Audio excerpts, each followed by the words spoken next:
Copy रहेगी वो commission sir को देगी, कमीशन सर उसके ऊपर उचित कार्रवाई कर रहे हैं। नहीं, लिखित तौर पे हमको जवाब मिलेगा क्या हमारे प्रॉब्लम का? आप लोग कमीशन सर वो तो और करेंगे सर, मैं मेरे को आप आश्वासन देना, लिखित तौर पे जवाब मिलेगा क्या? मेरे को आश्वासन मिल जाएगा, उसका मैं क्या करूँ? हमको तो देखो, हम तो आज खाली ऊपर आए थे मिलने के लिए, ऊपर जाके हम 5 ही मिलते हैं, पर आप अंदर जानते कैसे रोक सकते हो लोगों को, ये मुझे बताइए ना। आप अंदर जानते आम आदमी लोगों को कैसे रोक सकते हो? ये आपने कौन इनको आदेश देकर कि आम आदमी को जाने मत दो? किस तरह की समस्या है जो आप लेके यहाँ पे आए हो? कभी स्कूल में बात किया आपने फीस को लेकर? स्कूल में बहुत बार हम लोग बात कर चुके हैं, लेकिन अब तक इधर पे कुछ नहीं हुआ है, किसी ने कुछ एक्शन नहीं लिया है। एमबीएमसी भी, जैसे अभी बताया उन्होंने, एमबीएमसी भी हम बहुत बार आ चुके हैं, लेकिन हमेशा ये 1 हफ्ते का या 15 दिन का टाइम लेके हम लोग को भगा देते हैं। स्कूल में क्या बोलते हैं? स्कूल में वो बोलते हैं हम कुछ नहीं कर सकते हैं। हम कोऑर्डिनेटर, जब ज़्यादातर कोऑर्डिनेटर ही बात करते हैं, हमसे बोलते हैं हमारे हाथों में नहीं है, मैनेजमेंट के हाथों में है, लेकिन मैनेजमेंट भी हमारी कोई बात ही नहीं सुनते, यहाँ तक कि बात करने को भी रेडी नहीं रहते हैं वो। मैडम कि कौन कौन सी स्कूल है जिसमें प्रॉब्लम हो रही है? अभी तो मेरा बच्चा वानेगर में है। वानेगर में आज प्रीलियम्स था, 10th का है बच्चा मेरा, उसका एग्ज़ाम नहीं लिया, उसको ऑनलाइन से हटा दिया गया है। क्यों हटाया गया? क्योंकि मैंने फ़ीस नहीं भरा, लेकिन चेक दी हूँ उनको, फ़ीस का नाम पर चेक दिए हैं। 15 तारीख की डेट है, अभी 15 तारीख में भी टाइम बाकी है, तो उनका कोई हक नहीं बनता था मेरे बच्चे को ऑनलाइन से हटाने का, क्योंकि 15 तारीख में अभी बहुत टाइम बाकी है। तब तक हम लोग पैसा या तो भर सकते थे, या एंड टाइम पे तो उन लोग को भरते ही है। जब उनके पास एलसी रहेगा, सब रहेगा, रिजल्ट वो लोग बिना पैसे के तो देंगे नहीं, तब तो तुम वसूल कर सकते हैं। फिलहाल बच्चों को एग्ज़ाम में बिठाना चाहिए। इसको लेके आपने कहाँ कहाँ शिकायत की थी, इस तरह की जो समस्या है? सब जगह की थी। सब जगह मतलब किसके पास गई थी गुहार लेके? पीएनसी में गए थे, और मतलब सब जगह, यहाँ पर भी हम लोग बहुत बार आए, लेकिन यहाँ पर भी हमारा कुछ काम नहीं बना। और आज भी 2 घंटे से बैठे हैं, लेकिन सीएम ना आ रहे हैं ना हमें ऊपर जाने।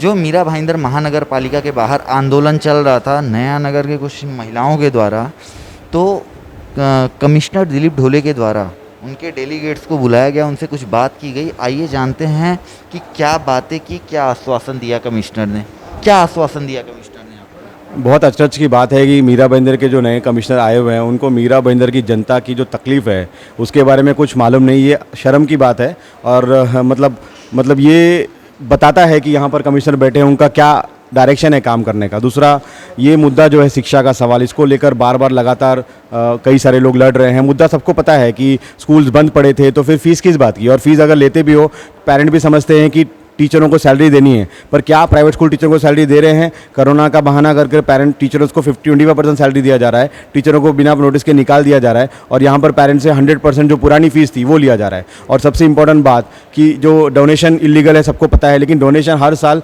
मिसलिनियस फीस के नाम से ये प्राइवेट स्कूल वसूल कर रहे हैं, और इतने सालों से पेरेंट्स देते रहे क्योंकि बच्चों के लिए करेंगे जो भी कर सकते हैं। पर अब जो कोरोना के बाद परिस्थिति हो गई जिसकी वजह से वो बिल्कुल पैसा नहीं दे पा रहे, तो आज पेरेंट्स के पास कोई लड़ने के अलावा कोई दूसरा रास्ता नहीं है। आज मीरा रोड के बानेगर high school, Queens Mary high school, NH high school, ऐसे कुछ प्राइवेट स्कूल्स हैं, खासतौर पे मीरा रोड नया नगर में, जहाँ पे निम्न मध्यम वर्ग के लोग रहते हैं।